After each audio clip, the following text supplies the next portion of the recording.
President Trump and Senate Majority Leader Mitch McConnell. Addison Mitch Mitchell McConnell gun proposal picks up GOP support. Children's health care bill faces new obstacles. Dems see Trump as potential ally on gun reform. More RKY sought to end months of bitter sniping over a private lunch at the White House on Monday and followed it with a display of unity at a joint press conference in the Rose Garden. Trump insisted to reporters that he has long been friends with the GOP leader and the relationship is now closer than ever before. The relationship is good, he declared, contradicting various media reports of tension between the two and proclaiming, "We're fighting for the same thing." McConnell, for his part, emphasized that he speaks to the president frequently, even on weekends, contradicting the narrative that emerged over the summer that Trump and the Senate leader have become increasingly estranged. "I want to underscore what the president said.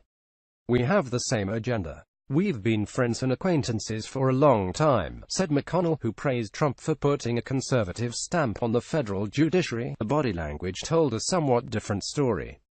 McConnell stood stiffly by the president for much of the press conference with his hands in his pockets, showing little emotion except for the moment he cracked a smile when Trump jabbed at Hillary Clinton. Hillary Diane Rodham Clinton. Chris Murphy's profile rises with gun tragedies. RNC step up cyber protections. Gun proposal picks up GOP support. More, his 2016 election opponent.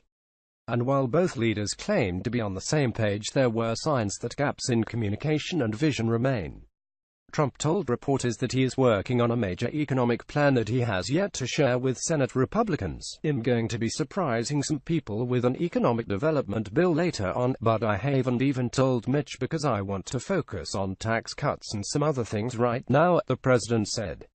Trump also claimed he has the votes to repeal and replace Obamacare next year, even though GOP lawmakers still have a lot of ground to cover before reaching consensus about what to do next on health care. "We're getting close to health care. Well, it'll come up in the early to mid-part of next year.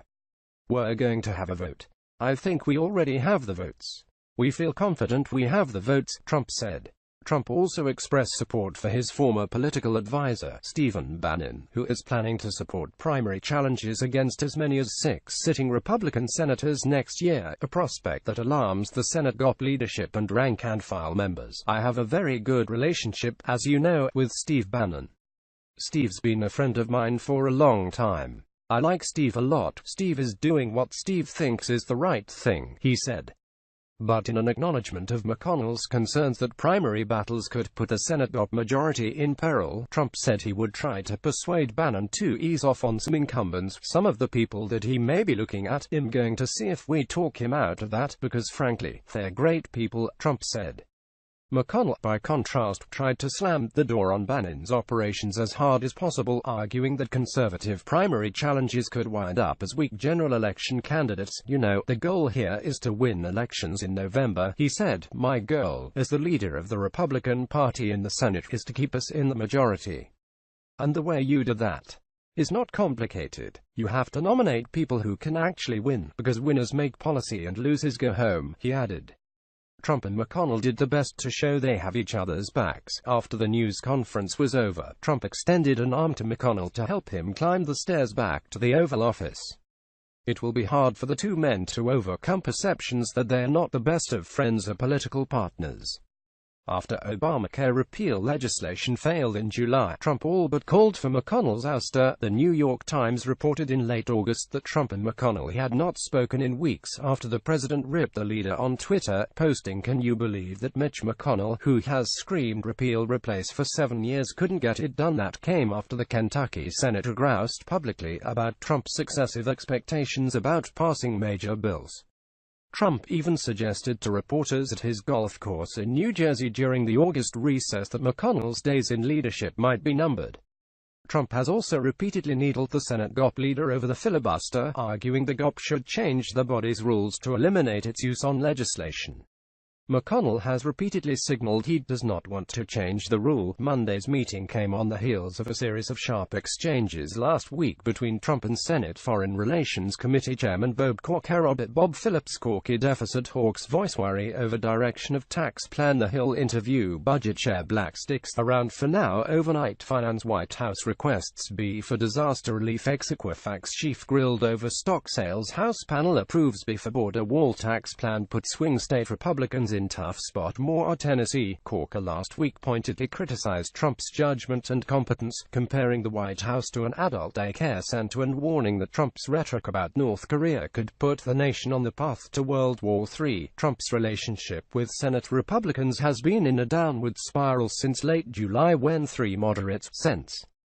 John McCain, John Sidney McCain, Rubio asks Army to kick out West Point grad with pro-communist posts. The vast woes cannot be pinned on any singular administration overnight. Defense Matters offers support for Iran deal. McCain blocks nominees over Afghanistan strategy. Trump Tillerson spilt raises new questions about end career policy. More. Arizona Susan Margaret Collins gun proposal picks up GOP support. Giffords Scalia's highlight party differences on guns. Agricultural trade demands investment in MAP and FMD. Maureen and Lisa Murkowski. Lisa Ann Murkowski, Republicans jockey for position on immigration. GOP Senator knocks Trump not a fan of governing by tweet how the effort to replace Obamacare failed. More. Alaska voted down a bill to repeal core elements of Obamacare.